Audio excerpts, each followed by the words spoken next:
Biyahe kan bus gikan Legazpi City pasiring sa Metro Manila and vice versa, balik operasyon na saaga. Uya ang report. Balik operasyon na puonn saaga ang biyahe kan mga pampasaherong bus gikan sa Legazpi City pasiring sa Metro Manila as in vice versa. Ini makalihis ang 11 taon na pagpundukan biyahe huli sa pandemya.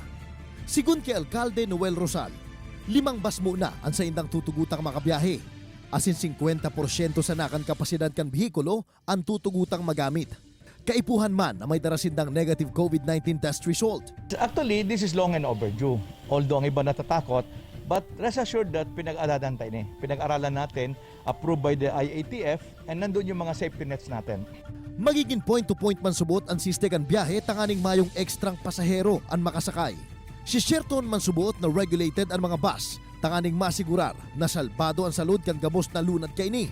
The League of Mayors in Albay really think now that mas advantage na to, lalo na sa mga nagapara umuwi ng mga sumasakay sa mga illegal, patago, walang test.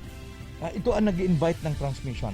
In kaso man subuot na maging matrayumpo ang biyahe asin mayong mairehistrong pagdakol kan kaso kan COVID-19, posibleng i-full blast na ang operasyon kan bus, tanganing matabangan ang mga namamanwaan na nawaran ng trabaho sa Metro Manila na makapuli na.